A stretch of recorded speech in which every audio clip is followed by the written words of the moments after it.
I think that Oliver North was also instrumental in the sabotage of the 007, the KAL flight. When he came into the National Security Council, he was put in charge of the positioning of all spy satellites around the world, Oliver North.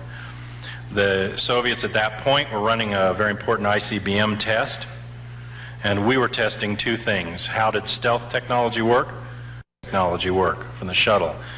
Both our key spy satellite in that area was looping over the path of the KL-007 flight, as was the shuttle. The Soviet defenses were lit up and exposed. The plane, I believe, stayed on course on R-20 until it got beyond Noka Point over the Kurile Trench. At that point, Soviet interceptors were attempting to catch the similarly made Boeing smaller, the Ferret plane, which was the stealth technology plane flown in from Anchorage.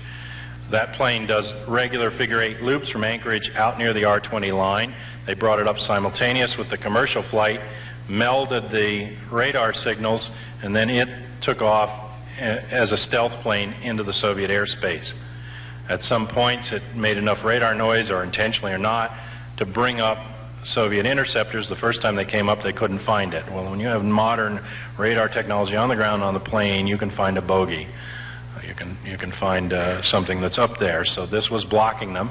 At the later point when they came up, I believe that it was orchestrated for them to get close enough to think they were firing at something, but the part of stealth is deflection of even the firing mechanism and the heat-seeking missiles, the radar technology. So the pilot went and said, target is destroyed. What he means by that is not that he fired a missile and then kept flying along with the missile to see if the missile hit the other plane.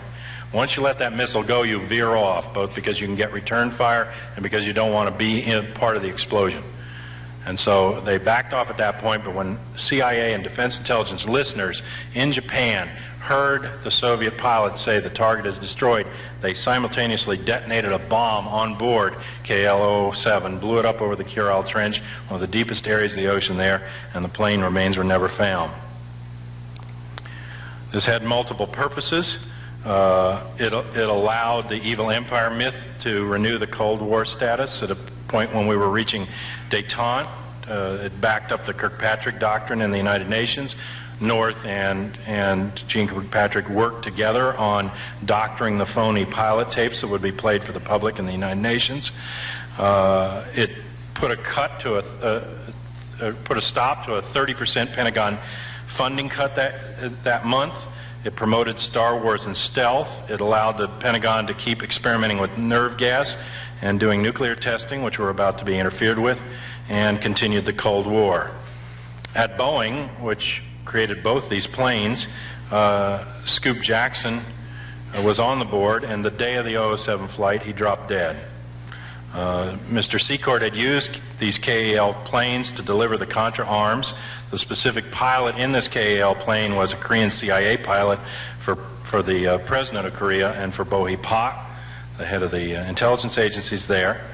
And I believe that when Jackson was taken out simultaneously, Haig went in to take his place on the Boeing board.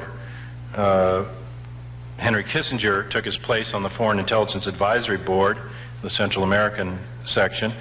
Spitz Channel, the fundraiser for Oliver North, replaced Larry McDonald, the right-wing fanatic from Western Gulls, who I don't believe actually died on the flight, but got off in Anchorage and someday will emerge from the gulag of the Soviet Empire, at least according to the propaganda story, and this is the line that's being pushed since that time by the John Birch Society.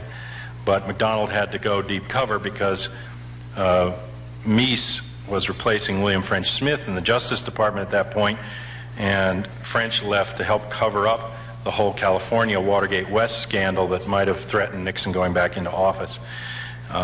So there were a number of things being done, and like many of these intelligence scenarios, it was written 2 years before in a book called Flight 209 is Down by Barry Schiff, who's an aviation magazine writer, and he outlined exactly this kind of a scenario where a stealth plane is tested and the real plane is blown up. It's a thinly disguised version of Scoop Jackson.